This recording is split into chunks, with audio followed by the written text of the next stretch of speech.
मंडी के धर्मपुरा इलाके के सियाठी गांव के लोग अब पूरी तरीके से भगवान के भरोसे हैं। मंदिर में उन्होंने शरण ले रखी है क्योंकि पूरा का पूरा गांव जो है वो तबाह हो चुका, जो ये भयानक बारिश आई थी। आपका भी उस जगह पर घर था, क्या हुआ था उस रात? उस रात सर हम उठे 12 बजे, तो उठे, बारिश लगी थी बहुत ज़्यादा। हम उठे, वैसे नीचे हमारा कुत्ता था बाहर अंदर बाथरूम के अंदर था। उसको खोलने के लिए मेरे देवर जी गए, वैसे गए ऊपर से हमारे घर के आगे, वैसे खाई पड़ गई सब। फिर वैसे भागे हम सारा परिवार। तो कोई सामान भी अपना कीमती सर सामान नांगे पाँव बिल्कुल ऐसे भागे। हाँ जी, चप्पल भी नहीं दिखी से तब ना, वो ऐसे डर गए हम। 1 बजे के करीब इनका मकान बह गया।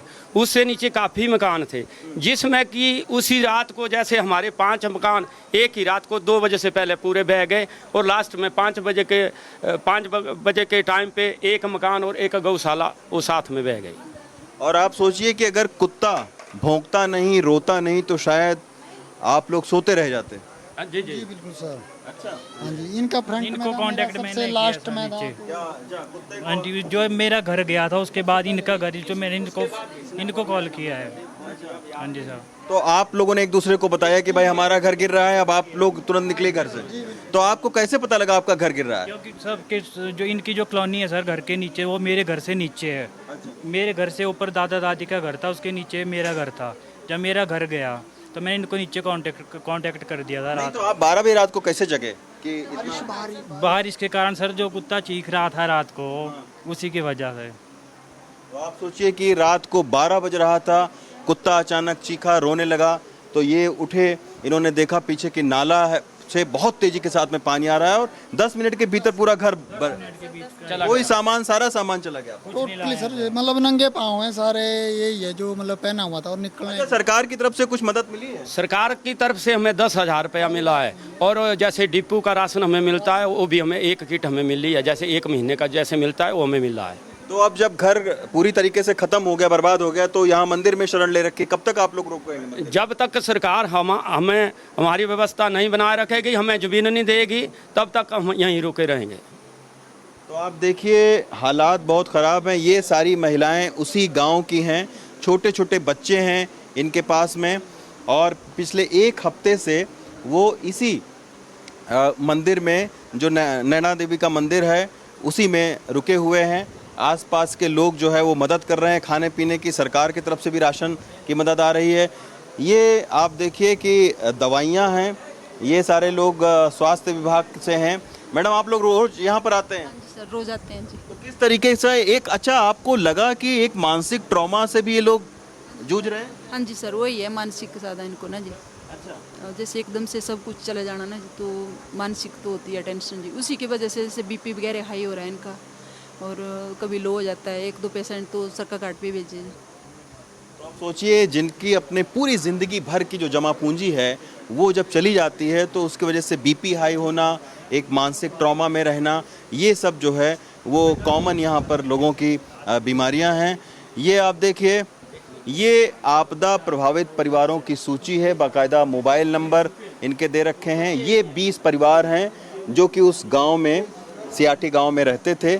ये 20 परिवार के लोग यहाँ पर हैं, और आपस में जो है वो काफ़ी लोग आपस में एक दूसरे की मदद कर रहे हैं। ये आप देखिए, यहाँ पर पूरा इंतज़ाम जो है वो खाने का किया गया है, और रोज़ाना इस तरीके से खाना यहाँ पर बनता है और इनके लिए खाने का बंदोबस्त होता है।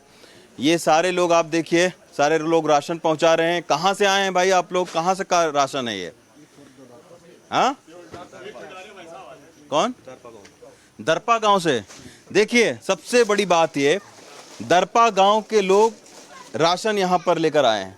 आप लोग एक दूसरे की मदद कर रहे हैं? बिल्कुल सर। तो ये क्या क्या यहाँ पर पहुँचा रहे हैं? हम यहाँ पर आपके लिए, जो हमारे यहाँ पर जो श्रद्धालु हैं बेचारे, हमारे गांव के निवासी हैं, इनके ऊपर जो विपदा पड़ी हुई है ये बहुत ही दुखदायक है। तो हम इसके लिए उस परमपिता परमात्मा से यही कृपा करते हैं कि इन विचारों का वही परमपिता परमात्मा जो है कल्याण करे। तो ये कब तक आप लोग मदद करेंगे? अच्छा, आप जो है इस पंचायत के सदस्य हैं, तो क्या मदद यहाँ पर कब तक इनकी लोग मदद करते रहेंगे? सरकार की तरफ से क्या? सरकार के से हम चाहेंगे कि पहले तो इनको जगह मुहैया करवाएं, क्योंकि जो इनकी जगह ज़मीन थी वो सब नष्ट हो गई है, उसमें भ्रष्ट हो गई है, ना घर बचे हैं, ना इनके मवेशी बचे हैं।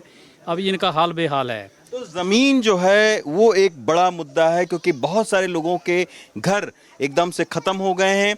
अब हिमाचल प्रदेश में दिक्कत यह है कि 65% ज़मीन जो है वो फॉरेस्ट लैंड में आती है, जिसका स्वामित्व एक तरीके से केंद्र सरकार के पास में रहता है। तो अब राज्य सरकार केंद्र सरकार से बात करेगी तभी तो ज़मीन मिल पाएगी, ज़मीन इतनी जल्दी तो मिलेगी नहीं। तो ये लोग मंदिर में सालों साल रहेंगे क्या? जी नहीं, हम मदद के लिए गुहार करेंगे सरकार से कि वो केंद्र से संपर्क बनाए और जैसे कैसे भी है इनको जो कहीं ना कहीं ज़मीन मुहैया करवाएं। अच्छा, और घर जो खत्म हो गए उसके लिए मुआवजा भी केवल 10,000 रुपये मिला है इनको? जी जी। अच्छा, जिस प्रशासन और की तरफ से मिला है 10-10 हज़ार रुपये। एसडीएम साहब उस दिन यहाँ पर पहुँचे थे, बाद में विधायक साहब भी आए हैं, सीएम साहब भी आए हैं, उन्हें आश्वासन दे के गए हैं कि आपको उचित राशि दी जाएगी जिससे आपका अच्छा घर बन जाएगा, और आपको जगह के लिए भी हम पत्राचार द्वारा सेंटर से गुहार लगाएंगे। तो निश्चित तौर पर आपस के लोग मिलके, गांव के लोग मिलके आपस में मदद भी कर रहे हैं। सरकार की तौर से फौरी जो राहत है वो 10,000 रुपये की मिली है, राशन पहुंचाया जा रहा है। लेकिन बड़ा सवाल ये है कि कब तक ये लोग इस तरीके के मंदिर में यहाँ पर रहेंगे, परिवार कब तक रहेगा, बच्चों के स्कूल का सर क्या होगा? स्कूल को तो जाते हैं बच्चे सर, हम अच्छा, मतलब यहीं से जाते हैं? यहीं से जाते हैं सर। तो आपके भविष्य को लेकर आप लोग बड़ी चिंता में होंगे कि आप करेंगे क्या जब घर पूरी तरीके ऐसा है सर, हमारे को जमीन चाहिए, गवर्नमेंट से हम अप्लाई करते हैं कि हमारे को जमीन पहले से पहले प्राप्त होनी चाहिए। और हमारे पास कोई भी जमीन नहीं बची है, हमारे को कोई रास्ता नहीं है, कोई जमीन नहीं है, कोई खेत नहीं है। आप सोच सकते हैं कि अगर इनके पास में कुछ भी बंदोबस्त होता रहने का तो इस तरीके से मंदिर में क्यों रहते? तो आप सोचिए कि पिछले 10 दिन से ये लोग 7 दिन से माफ करिएगा मंदिर में हैं। कब तक इस मंदिर में रुकेंगे कुछ पता नहीं है। सरकार से बस यही अपील है कि जल्द से जल्द इनको ज़मीन और पैसा मुहैया कराया जाए ताकि ये फिर से अपने घरों में जा सके। धर्मपुरा से जेवियर के साथ रवीश रंजन शुक्ला, एनडीटीवी इंडिया।